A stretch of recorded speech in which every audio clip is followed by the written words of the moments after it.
What's up everyone and welcome back to the MMA Zone. Today, let's get started with Sean Strickland talks about Alex Pereira versus Magomed Ankalaev rematch. We may not have any idea of when Alex Pereira and Magomed Ankalaev will throw down in their highly anticipated rematch for the light heavyweight title. And before we continue, make sure to leave a like on the video to help support the channel. But from the sounds of things, it seems to be more a question of when the rematch happens rather than a question of if. As Poatan looks to get back in the win column, Sean Strickland caught up with Red Corner MMA to share his thoughts on the rematch, explaining how, prior to their first fight, the pressures of being the champion may have been weighing on Alex Pereira. Ankalaev is just so good. I think Alex has a great chance of beating him in the rematch. I think Alex, goes too hard. I mean, how many title defenses did he have? Being that active and not only that, being a superstar. No one knows who the Ankalaev is. Alex is a superstar.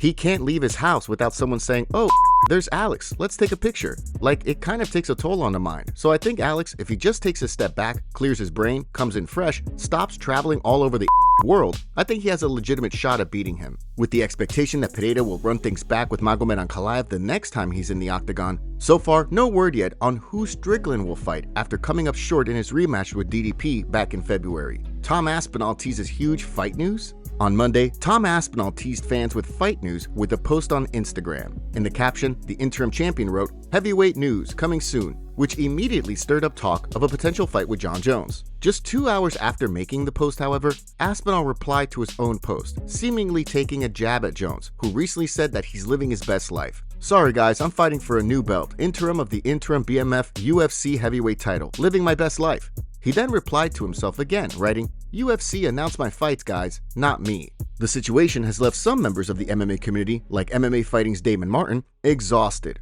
The fight hasn't even been scheduled yet, and I'm already exhausted by all this nonsense.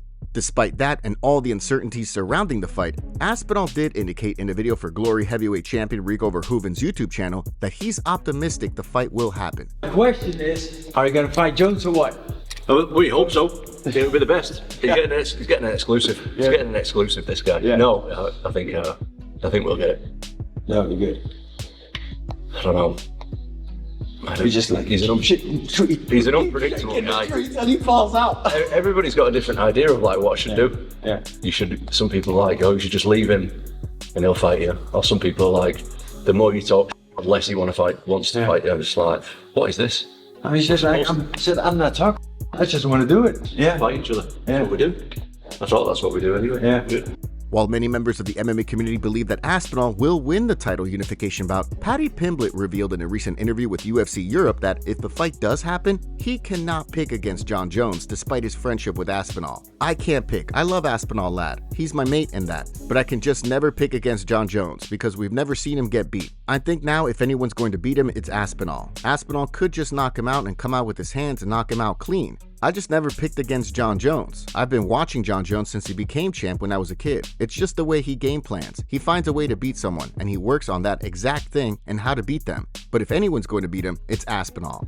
As fight fans continue to wait for news, the MMA community has started to rally around a petition to strip Jon Jones of the title. So far, more than 82,000 people have signed the petition. While the UFC has shown no signs of stripping Jones, it's clear that fight fans are tired of waiting. Leon Edwards' next UFC fight leaked. After coming up short against Belal Muhammad and losing the welterweight title last year, Leon Edwards then lost his big comeback fight against Sean Brady in London, dropping the former champion to number 4 on the UFC's welterweight rankings. According to Victor MMA, a journalist and editor for Spanish outlet Vavel.com, his sources are telling him that Edwards will collide with Michael Morales after the streaking contender's big win over Gilbert Burns earlier this month. From the sounds of things, the UFC is targeting a fight between the two for the Noche UFC pay-per-view card in Guadalajara in September, but nothing has been finalized yet. On Monday, Victor reported that the UFC has made an initial approach to both parties. He then followed it up adding, "Michael is currently in Ecuador, but he's continuing to train and is not overeating. His plan is to return to Mexico on June 3 and continue training camp for his next fight."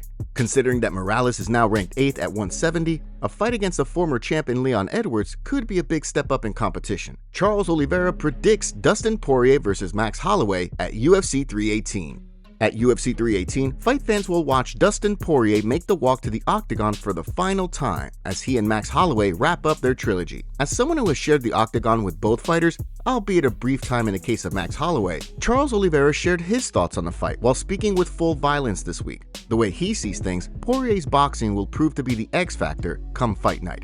When I fought Holloway, I didn't have the chance to fight because it was too fast because I had an injury. I think Holloway is a guy who moves a lot, a guy who catches, but man, Dustin Poirier is a guy that I have huge respect for. For me, of all the guys I fought, he's the one with the sharpest boxing. He fights more consciously. He has a very heavy hand. He knows how to play the game. He will fight at home practically, so I think Poirier wins. Ahead of the fight, Holloway's been spending some time in Korea with the Korean Zombie and his wife, who managed to actually outscore both her husband and the Korean Zombie on a punch machine, setting the high score in a video released on Holloway's YouTube channel last week. With the win on July 19th, Holloway will, of course, look to insert himself into the lightweight title picture. However, Poirier is committed to riding off into the sunset after his fight, despite the fact that fans want to see him stick around and chase a fight with Ilia Topuria. Dana White receives major backlash for UFC 318. Now that the official main card has been announced for UFC 318, fans are not happy with the lineup.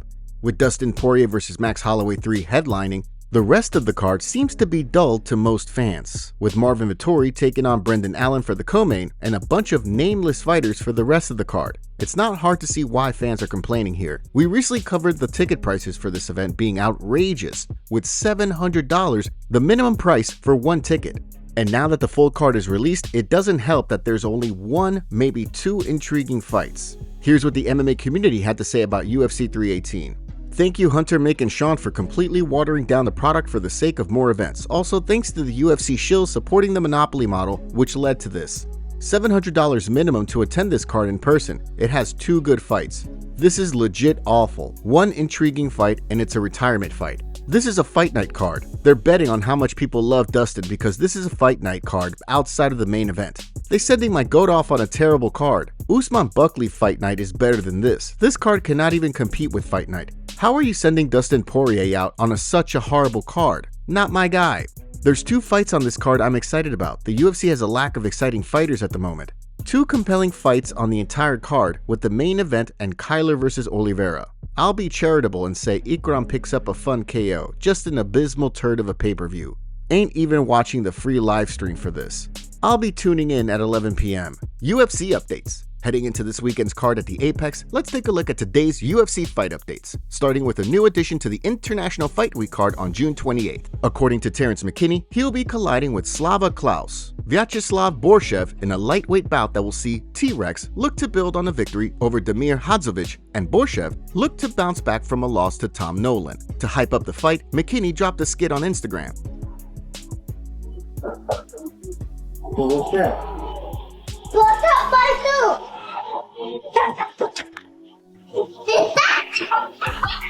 Whoa! Santa? What you doing, man? Come in. Terrence, look here. Nice to see you. Nice to see you, man. We need one lethal good boy still on the good list to take down the one naughty Santa, Slava Claus. Alright, let's get it, man. What you Are need you to up to do? the challenge? I think so. UFC Fight 317. Yes, sir. Take it. For real, Santa? Consider it done. This is gonna be our 17th confirmed kill.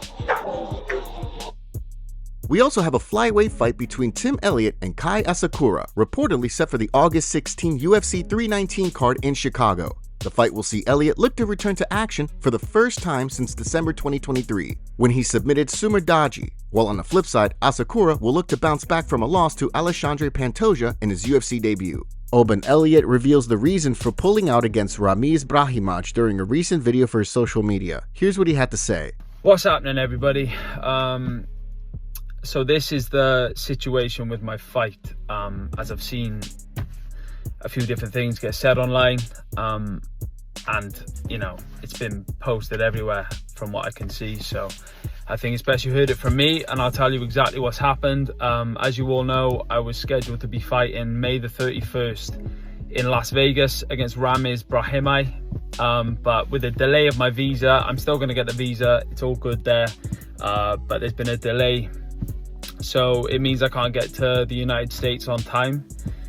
for the fight next Saturday. So thankfully the UFC got me a new date straight away, and they've got me an opponent, which he's also announced this himself. So by all accounts, the fight is on. I'm fighting June the 21st in Baku, Azerbaijan, against Seok Hyun Ko. So there it is.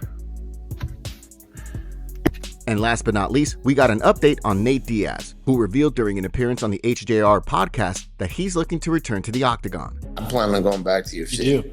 If they'll have me, I would like to go back. Who would you want to, if it was offered? Justin Gaethje, it sounds like? I'm not fighting at 55 though. But right now I'm not fighting in there because there's nobody to fight really. Kind of slow rolling. I feel like UFC would I don't really have a name in mind right now in the UFC. That's why I'm not there right now. Otherwise, the name, the draw, the excitement that you'd bring to it, I feel like it's really lacking in UFC. Everybody's rushing, everybody's I'd wrestling. be there if there was somebody that I wanted to go fight. But I want to see the rubber match with Conor McGregor. with time for sure.